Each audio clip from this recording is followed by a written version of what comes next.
This content was created purely for entertainment and informational purposes. The creators of this vlog do not endorse drinking and driving, debauchery, underage drinking, public intoxication, speeding, street racing or any other form of delinquency. I'm just a guy, with a drink, talking about cars. Please don't take this too seriously.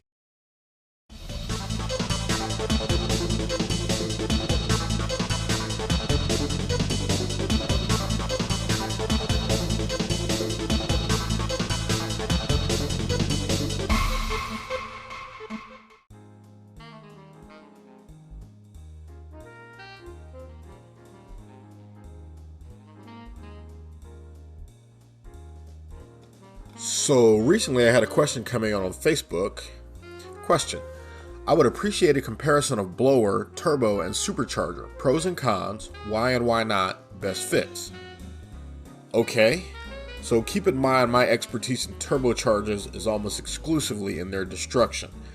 I wasn't an air systems engineer, I was a warranty engineer with turbocharger responsibility, which means I can look at a blowed up turbocharger and maybe tell you why it got blowed up, whether it was a lack of oil, dirty oil, ingesting a foreign object, overspeeding, or low cycle fatigue. I did take a few professional development classes in turbocharger design, so just remember 40 hours of classroom work is not the same as a career of actually designing turbochargers. I'll try to do this without getting too deep into the engineering weeds and the thermodynamics of the Otto cycle, but there are probably other YouTube channels that are better at that anyway. I won't be using terms like adiabatic or brake-specific fuel consumption or other random engineering nerd terms. Okay.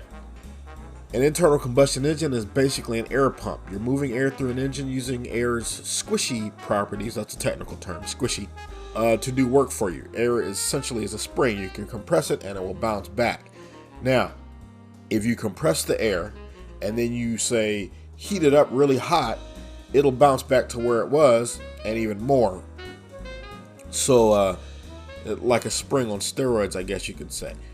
If you sequence these contractions and expansions and adding of heat in such a way as to make spinny stuff spin and reciprocating things reciprocate, then you can generate work, and over a set period of time you have power. So if you heat this air by burning like gasoline or diesel fuel, that fuel has to be mixed with air in a certain ratio and then burned at the appropriate time, or combusted at the appropriate time to cause the expansion to make the reciprocating things reciprocate and to make the spinny things spin. I hope that wasn't too technical.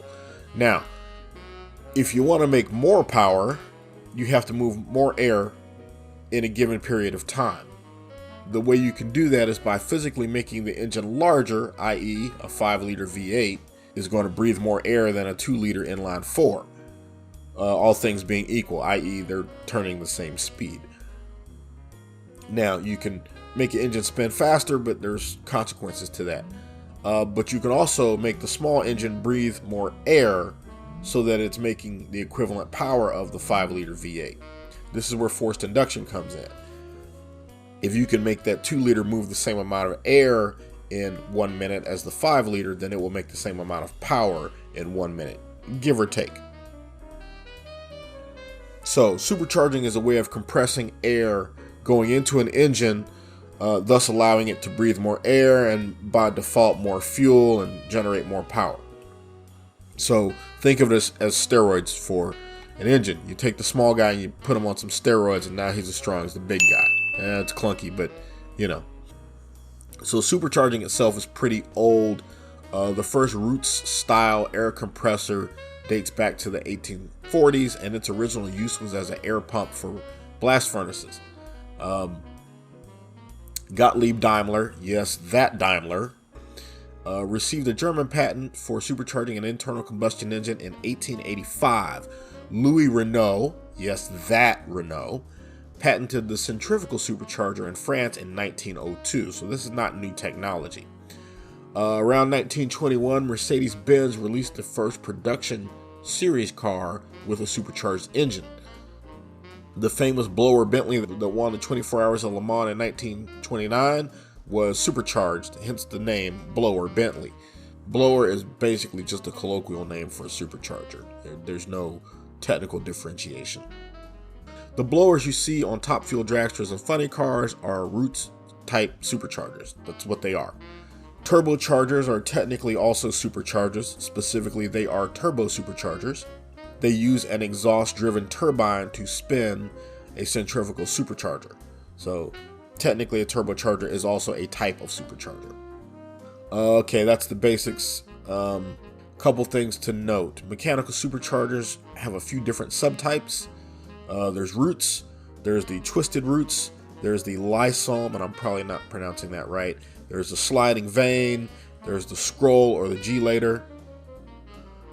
But the main thing is superchargers are mechanically driven by engine horsepower, and we're discounting electrical and hydraulic because those are things now, but we're discounting that for the time being. Superchargers are driven by mechanical means from the engine, whether that be by belt, by gear, by shaft, by chain. You're going to extract rotating power from the engine to use to spin the supercharger. And that's where superchargers and turbos are different, because turbochargers are driven by the exhaust stream energy, both the flow energy and the heat, which is most people consider free energy. It's not, but it is considerably freer than extracting shaft horsepower from the engine. So, pros and cons. Okay, this is going to be a weird mix of science and opinion. Anytime you're compressing air, that requires work. So, superchargers borrow that energy or that work from the engine. They extract a certain amount of horsepower in order to power the supercharger. Turbochargers borrow that power from the exhaust stream. And as I mentioned before, we like to think that turbos are using energy that would otherwise be wasted and is completely free, but that's not really true.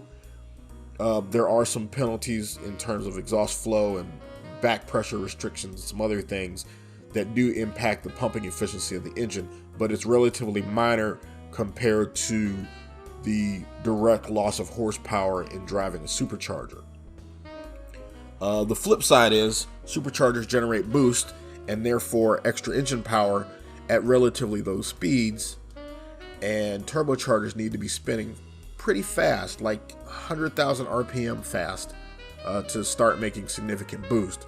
So in that regard, you have a little more power band flexibility with the supercharger, but you have potential for extremely high levels of boost with the turbocharger, and they make very significant boost at high engine speeds where a supercharger doesn't necessarily.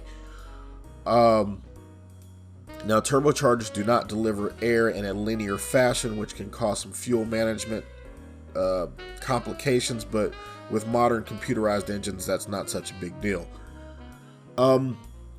Pros: superchargers, especially like the Eaton Magnuson Twisted Roots type supercharger, can be packaged to an engine very compactly. Look at what GM did with the 3800 V8 or the Cobalt SS. Mercedes-Benz also did some very compact packaging with Eaton superchargers on their C230 compressor, and actually some of the other larger engines as well. But a Roots supercharger can be packaged onto an engine fairly compactly, and if you have a built-in intercooler with it, like a air-to-liquid intercooler within the package, it's very compact. But you require some sort of belt drive to drive it, or other pulley arrangement, some sort of spinning arrangement to drive it. Turbochargers, on the other hand, require a lot of extra plumbing, which can be a pain in the butt if you're installing a turbocharger on a car that was not originally turbocharged, like I did with the Stinger.